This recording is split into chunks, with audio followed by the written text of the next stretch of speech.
Hai guys, dari final hari kedua Julius Baer Generation Cup Melwere Champion Chess Tour, di mana hari pertama kemenangan diperoleh oleh Magnus Carlsen, so Arjun Erigaisi harus bisa menang mutlak di hari kedua ini. Formatnya masih sama 4 game, teman-teman, tapi saya mau kasih tahu kalau misalkan Magnus Carlsen udah menang dengan skor telak 2-0 dari 2 game, maka tidak perlu ada game ketiga dan di game keempat, karena ya skornya tidak akan mampu untuk membalas kekalahan kemarin yang diperoleh oleh Arjun Erigaisi yang kalah telak dengan skor 2,5-setengah.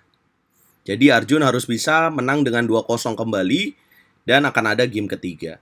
Teman-teman, langsung saja kita bahas gamenya. Ini game yang pertama di mana Arjun memegang bow putih dengan gaya taktikalnya. Dia bermain coba epic comeback di hari kedua ini. Ya, Arjun Erigaisi memegang bow putih memulai dengan langkah D4, dijawab Magnus D6. Artinya Magnus mengarahkan Arjun Erigaisi untuk bermain dengan proc defense. Ya, karena di langkah kedua Arjun bermain dengan E4 dan Magnus kuda F6, putih kuda C3 dan hitam G6. Ya, kemudian untuk menjawab langkah G6 proc defense ini, yang paling banyak dimainkan adalah langkah F2 F4 untuk pemain putih. Yang kedua adalah langkah kuda F3 dengan variasi rokade pendek, dan yang ketiga adalah langkah gajah E3, ini untuk variasi menyerang. Teman-teman pasti sudah tahu kalau gaya dari prodigi catur pemain muda hebat dari India ini adalah menyerang. So, kalian bisa tebak apa langkah yang dipilih oleh Arjun? Ya, dia memilih gajah E3. Dengan ide men-setup menteri D2, kemudian rokade panjang, F3 dan G4. Biasanya dengan seperti ini, hitam akan memilih rokade pendek, artinya akan terjadi rokade berlawanan, dan hitam akan setup gajah G7. Ini pilihan langkah yang pertama paling banyak dimainkan. Yang kedua adalah langkah C6 untuk B5. Dan yang ketiga adalah langkah A6. Nah, juara dunia catur Magnus Carlsen memilih langkah C6. Artinya menunda pergerakan gajah G7, karena dia tahu Arjun akan menteri D2 dan gajah H6. Setelah langkah C6, Arjun memainkan langkah menteri D2 dan kemudian hitam kuda B ke petak D7. Arjun rokade panjang, hitam B5. Kemudian putih F3, hitam kuda B6. Kemudian putih H4, hitam B4, dan Arjun kuda B1.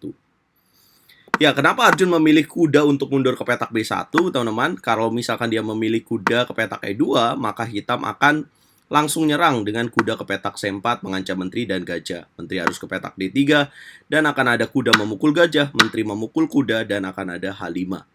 Ini berat ya teman-teman kalau kehilangan gajah gelap dalam keinginan putih untuk menyerang. Artinya akan langsung unggul untuk juara dunia Magnus Carlsen.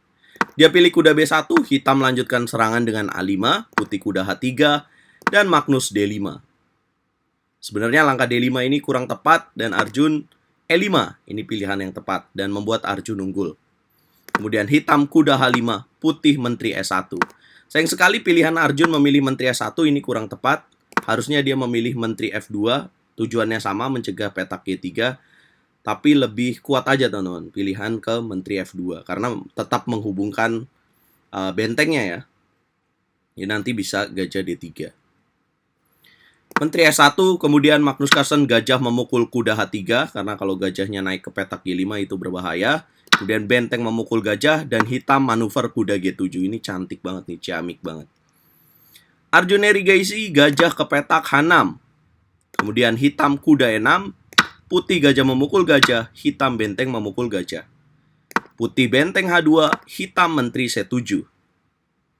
Kemudian putih H5, hitam C5. Teman-teman bisa lihat ya bahwa pilihan Magnus Carlsen untuk tidak melakukan rokade ini cerdas sekali, cerdik sekali.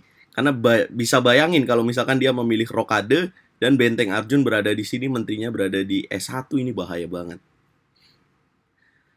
Setelah C5 putih memukul pion, kemudian hitam menteri memukul pion, pion H makan G6, pion H makan G6, putih G3.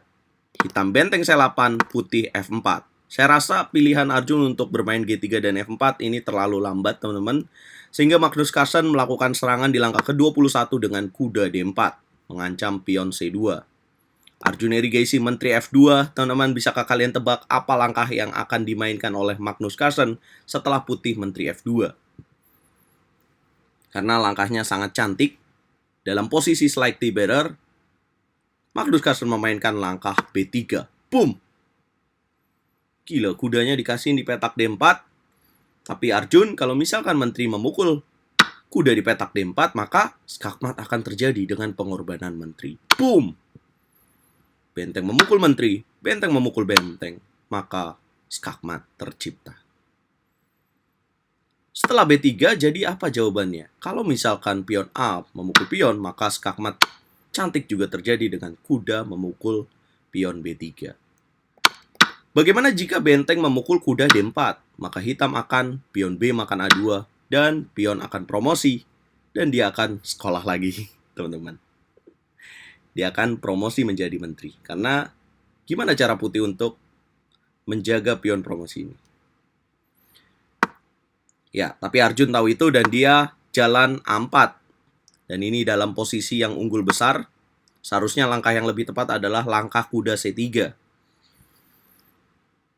Arjun memainkan langkah A4. Magnus Carlsen, menteri memukul pion C2. Boom! Menteri memukul menteri. Kuda memukul menteri. Dan putih gajah B5 skak. Hitam raja D8. Putih kuda C3. Hitam E6. Putih raja B1. Hitam raja E7. Putih kuda E2. Kemudian hitam benteng H8 memanfaatkan jalur yang terbuka. Putih benteng memukul benteng. Benteng memukul benteng. Putih kuda C1. Coba ambil pion di petak B3. Hitam langsung setup kuda E3. Putih benteng E1. Hitam kuda E ke petak C4. Putih kuda memukul pion. Hitam benteng H2 mengincar pion B2. Putih raja C1. Hitam raja F8. Putih benteng F1, kuda memukul pion B2. Putih kuda memukul pion A5. Hitam kuda B2 memukul pion A4. Putih benteng F3, hitam kuda C5. Sepasang kuda merepotkan banget ya untuk pertahanan putih. Bener-bener ciamik banget nih. Juara dunia catur Magnus Carlsen memainkan kuda-kudanya. Putih benteng C3, hitam balas mengancam dengan benteng A2. Putih kuda C6, hitam kuda E4. Putih benteng B3. Hitam benteng G2 mengancam pion G3. Putih gajah A6. Kita bisa lihat bahwa Arjun coba mencari raja Magnus Carlsen. Hitam kuda A4. Benteng B8 skak. Hitam raja G7. Putih kuda E7. Kemudian hitam kuda A ke petak C5. Putih benteng G8 skak. Raja ke petak H7. Arjun Erigaisi menjalankan benteng F8, memberikan gajah di petak A6. Kenapa dia berikan gajah di petak A6? Kenapa dia tidak pindah saja dengan gajah ke petak B5 contohnya? Maka skakmat bisa terjadi ya dengan setup kuda ke petak C3. Raja tidak bisa bergerak dan idenya adalah untuk kuda B3. Bagaimana cara putih menahan ini? Ya tidak ada, kalaupun dia bisa setup gajah 4, maka skakmat juga tercipta dengan kuda D3. Jadi itulah kenapa Arjun harus melepas gajahnya dalam posisi yang sulit. Benteng F8 dan kemudian ya Magnus Carlsen mengambil gajah. Benteng memukul pion F7, raja ke petak H8. Kuda memukul pion G6, raja G8. Arjun benteng A7, kuda A ke petak C5, putih F5. Magnus Carlsen menyelesaikan permainan dengan ya kuda ke petak D3. Boom, langkah ke-48. Jika dilanjutkan dengan raja B1, kuda ke petak C3 skak, raja ke petak A1, maka skakmat akan tercipta dengan benteng ke petak G1. Jika raja memilih petak D1, maka akan ada skakmat dengan kuda ke petak C3. Akhirnya, Magnus Carlsen mengantongi kemenangan di game pertama. Bagaimana dengan game keduanya? Tunggu video selanjutnya, teman-teman. Dan mohon maaf kalau misalkan RL Chess tidak bisa menyiarkan live streaming tadi malam karena kesehatan saya sedang menurun, teman-teman. Jadi saya nggak bisa paksain supaya ya besok pagi bisa upload juga, teman-teman. Mohon maaf sekali lagi, mungkin udah banyak teman-teman yang menunggu. Tapi kadang-kadang rencana tidak bisa berjalan sesuai dengan yang kita mau. Semoga teman-teman sehat terus dan pantau terus. Karena walaupun RL Chess tidak live streaming, akan ada videonya setiap hari. Pasti RL Chess akan upload video. Jadi pantau terus dan subscribe. Kita ngobrol di kolom komentar. Jangan lupa like, share, komen, dan subscribe. Apakah semua akan Magnus pada waktunya? Dan Magnus setelah turnamen ini akan berbicara tentang apa yang terjadi, skandal yang terjadi antara dirinya dengan Hans Niemann.